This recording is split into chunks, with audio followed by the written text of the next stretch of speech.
Hello movie lovers, Bob for Bob's Movie Review here, and today I'm bringing you a new Blu-ray DVD shopping guide and reviews for June 2nd, 2020.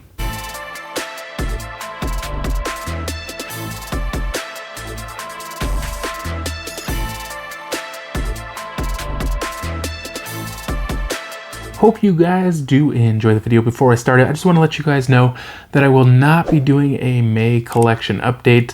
I was filming something and I put away all my movies, and I'm not going to try to figure out which movies I got in May and pull them back out. So I just want to let you guys know that there will be no collection update for May. Alright guys, remember you can find affiliate links to purchase all these movies down in the description below, and using the affiliate links does help support the channel. So a couple interesting things coming out this week, and actually some cool things coming out this week. So first up, from Dark Sky Films, we have 1BR. This one's releasing on a Blu-ray. Amazon, Best Buy, and Target $22.99, Walmart $23.44. It is also releasing on a DVD. Amazon, Best Buy, Target, Walmart, all $19.99. Now, I was not provided a copy of this for review, but I did review it a little while ago when it released on digital. If you guys like to check that out, you can just search for 1BR on my channel. I gave it a 3 out of 5. It was basically about this woman who is looking for an apartment, and she gets this apartment in this building she's looking at. And then things go real south real fast, and they kind of like hold her hostage. It is pretty interesting. I definitely enjoyed this one. I feel like it was lacking a little bit to make it great, but definitely worth a watch. Next up is Creepshow Season 1. This one's releasing on a Blu-ray. Amazon, Best Buy, and Target $24.99, Walmart $29.40. It's also releasing on a DVD. Amazon, Target $27.49, Best Buy $27.99, and Walmart no listing. Now again, on this one, I was not provided a physical copy for review, but RLJE Films did send me over a streaming link to watch Creepshow Season 1 for review. And this show was 6 episodes, but they are about 45 minutes long. So if you break it up, it's like 2 half-hour shows with commercials. So you get 2 stories on each episode of around 20 to 23 minutes, in that range. So it's more like 12 half-hour show episodes, if you get what I mean there. And so this is a horror anthology kind of thing. Remind me a little bit of Tales from the Crypt, where it's kind of based off these Creepshow comics. And I thought the comic integration was really cool. A lot of it was the transitions between the different stories, and sometimes they'd bring the elements into the show. Now, the stories themselves, they weren't anything super new or revolutionary. There's like werewolves and monsters and monkey paws and just a lot of stuff that I've seen and heard in the past. And I also feel like the only roughly over 20-minute episodes really didn't give them enough time to really flesh out these ideas and bring you a story that you could really get hooked into and care a lot about. There were some that I cared more about, and some where I just felt like they just didn't have enough time to get into the story. Now, for the actual production of the shows, again, a little uneven, some seeming to have really good effects and really good digital effects, and some seeming to just be very poor quality in the effects. Now each episode, I believe every episode had some sort of guest star, although I'm not sure that they're really kind of like household names anymore. Maybe at one point they were, but you guys would see a lot of people who you recognize in this one. Now, one of the things that I kind of really enjoyed the most about this was the sets and the dressing and the lighting. They did a lot of really super colorful lighting, which kind of gave it this cool kind of spooky atmosphere, but I think also kind of gave it the colorful comic book look. I liked a lot of the kind of like outside, like a field with leaves or a cemetery or wherever they were. I felt like a lot of those sets were really good and really well done. And overall, guys, I did like this series. I would like to see it come back and maybe just build upon what it is. The Creepshow character that they had too, it seemed like he could have done a little more. It was real kind of cheap the way they did the Creepshow character for the transitions, and maybe more of kind of like a Tales from the Crypt character. Not necessarily that he had to be funny, but maybe that he could talk or, you know, have some kind of intro for each episode. I don't remember him talking. I could be wrong, but it just seemed like he could have been integrated a little more and done a little more. But overall, guys, I did enjoy the show. Like I said, it is fun horror short stories. I gave this one a 3.5 out of 5. Next up is Watchmen, the limited series. I believe this is just a one and done. It's not going to be a season. They just got the one. I don't know how many episodes this thing is, but it is releasing on a Blu-ray and digital. Best Buy, $31.99. Amazon and Target, $34.99. And Walmart, $35.69. Best Buy will have an exclusive Steelbook, which will include Blu-ray and digital, for $34.99. I was really tempted to order this Steelbook. I did hold myself back, and I didn't order it, and I wasn't able to secure a review copy. Warner Brothers is starting to get out review copies, but it's kind of just like a giant cluster, so I didn't really try to get that. It is also releasing on a DVD. Amazon and Walmart, $29.96. Best Buy and Target, $29.99. Next up, Harley Quinn. The complete first season is releasing on a DVD. Amazon, Best Buy, and Target, $19.99. Walmart, $24.98. Now, I didn't pre-order this one either. I might pick it up in the future. I'm not really in a rush to see it. It does look interesting, but we'll just have to see what the future holds. Next up, Apollo 13 is releasing at Best Buy in a 4K Steelbook. It will include 4K Blu-ray, and I'm not sure if this one's going to have a digital or not, for $22.99. Now, I do like this artwork. I don't own the movie in 4K. I did pre-order it, so I'll be bringing you guys an unboxing of that as soon as I can. Next up, One Cut of the Dead is releasing on a Steelbook, which will include Blu-ray. Best Buy, $14.99, Amazon, Target, $16.99, and Walmart, $23.44. Next up, Flash Gordon is getting a Steelbook at Best Buy, which will include Blu-ray, for $14.99. Now, I've never seen this movie, but I did go ahead and order that Steelbook, so I'll bring you guys an unboxing of that as soon as I can. Next up is Witches in the Woods. This one's releasing on a Blu-ray. Amazon, $16.96, Target, $16.99, Walmart, $17.12, and Best Buy no listing. Also releasing on a DVD, Amazon $14.98, Target $14.99, Best Buy and Walmart no listing. Now, I am very curious if you guys have seen this one, what you guys thought of it. I haven't watched the trailer. I don't know what it's about.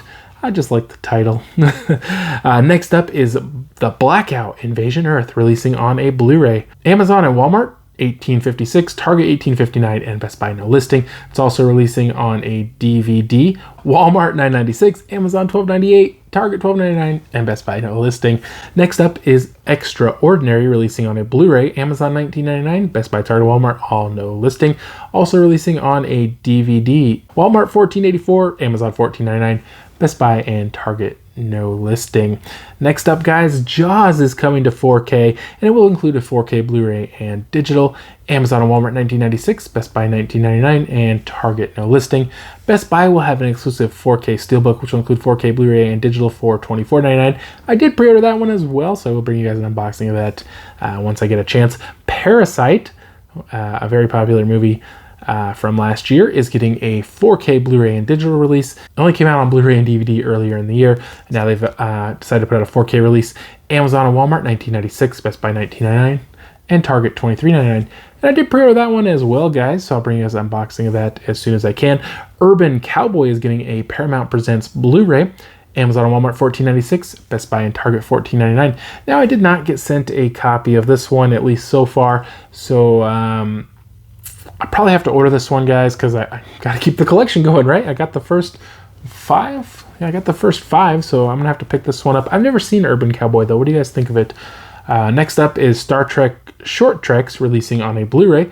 Amazon and Walmart $19.96, Best Buy and Target $19.99. Also releasing on a DVD, Amazon and Walmart $14.96, Best Buy and Target $14.99. Next up is Robert the Bruce. This one is releasing on a Blu-ray from Screen Media. Amazon, Best Buy, and Target $22.99, Walmart $25.35. Also releasing on a DVD. Amazon and Walmart $9.96, Best Buy and Target $19.99. That's an insane price. Yeah, if you guys watch that one, let me know what you guys think of it. I decided not to try to get a review copy just because I wasn't sure if I was going to be super into it. So, you know, I don't try to necessarily get movies if I feel like I'm not going to be into them. So, next up, Rogue Warfare: The Hunt is releasing on a DVD. Walmart $12.96, Amazon, Best Buy, and Target $12.99. Now, I got a couple movies to review for you guys that were previously available. and I just got them late, or, you know, I think all of these I got late. So first up, Warner Brothers sent over The Way Back for review, and I did post an unboxing of this. If you guys like to check that out, you can always just search for The Way Back on my channel. Now, this is the new Ben Affleck film, and let me just say, I'm not a super big fan of Ben Affleck. I mean, his movies are okay, but I really don't ever find myself just really getting into his movies and loving them. But this one was a good one, guys. In this one, he plays, you know, kind of a middle-aged man, and his life isn't really going how he wanted, and he's had some hardships and some heartbreaks, and him and his wife are separated, and he's working, I'm not sure if they really get into what he does, but he's developed an alcohol problem, or he had one. I don't know if they really say for sure, but he basically just gets completely blackout drunk every night, and he's asked to come back and coach for the, I believe it was a Catholic school boys basketball team, and he was like the star of the team when he was younger, and he ended up quitting basketball, and they asked him to come back and coach, even though he has no coaching experience. And it's hard to say for sure if they've kind of heard that his life has fallen apart, and they feel like this will help him and he can help the team. Not really sure if that was the case, or if it was just they needed a coach and they're like, hey, you're here, let's get this thing going. And so, you know, he takes these boys and he turns them into men, and he turns them into basketball players. And, you know, he's really developing their game and teaching them life lessons, while also really struggling to get his life back on track. Unfortunately, the alcohol really just takes over a lot of his life, and he has a lot of trouble. And there's a lot of, you know, kind of bad things that happen to him in the movie. This was a really good movie, guys. I don't know if this one was based on a true story, but I really enjoyed Ben Affleck. I really enjoyed the story. I think, you know, as I'm a little bit older than some of my viewers might be, I feel like this just was more relatable to me. I really enjoyed this one, guys. I gave it 3.5 out of 5. Definitely check this one out. Next up, Tricoast Entertainment sent over a streaming link for me to review Big Legend for you guys. Now, this was a film that I wanted to see for quite a while, and I just never picked it up and never got around to watching it. And yeah, it's a Bigfoot movie. I love Bigfoot movies, guys. I always got to watch Bigfoot movies. I try to watch as many as I can.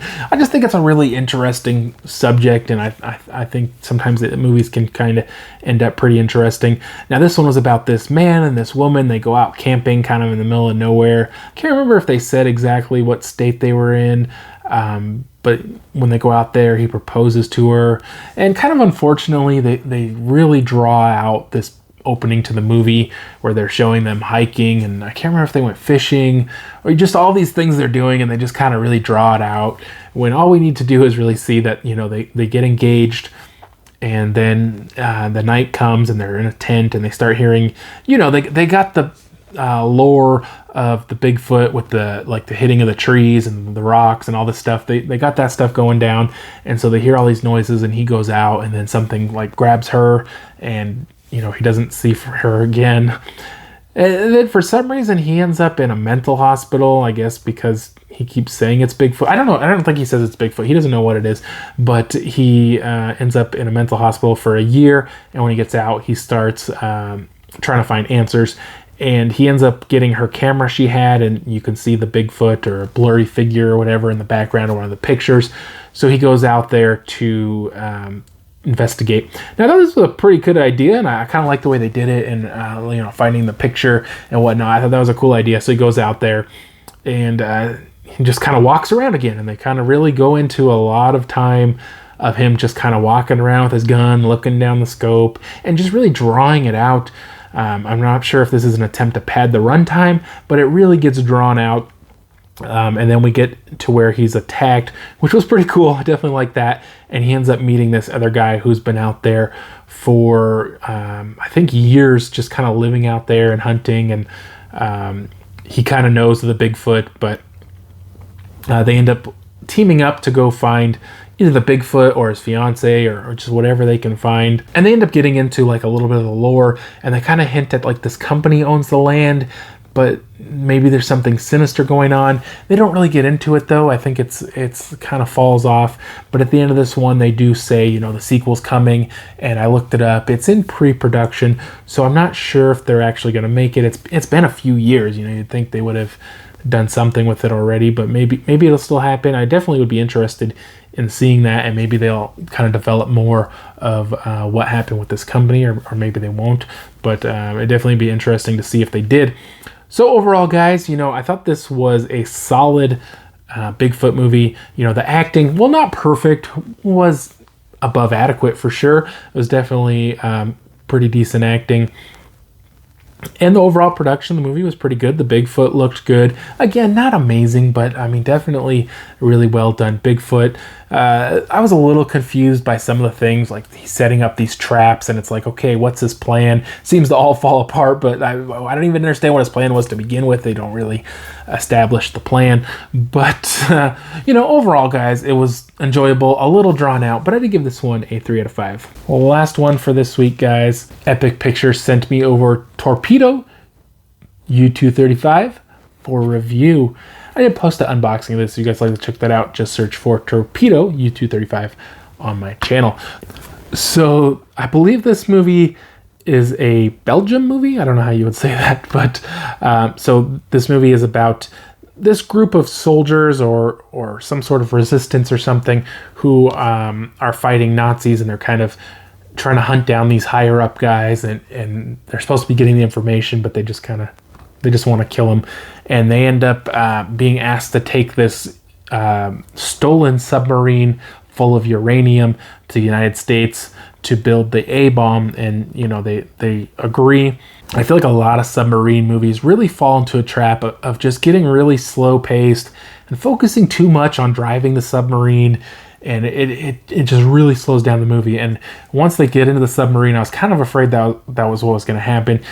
But they managed to make this thing kind of like a pulse-pounding, edge-of-your-seat action through the majority of the movie, and to make characters you really care about, and a really compelling story about them trying to get this uranium to the United States so that they can stop the Nazis. Now, along the way, they run into other German submarines, and at one point are even boarded, and there's kind of, you know, just a lot of action and peril and love, and, you know, there's even a love story a little bit, but it's not too much of a focus of the movie.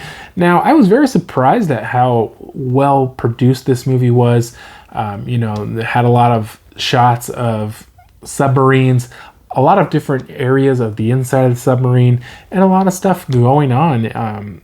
A lot of special effects, and just a really well done movie, a really well acted movie, and I felt like a really enjoyable, compelling story. Definitely my favorite movie of the week, guys. I give this a 4 out of 5. Definitely check this one out. Well, I hope you guys did enjoy the video. Thank you so much for watching. If you haven't already, subscribe for more videos, check the sets of videos, and for more movie news, check out my website, BobsMovieReview.com. And I'll see you guys next time.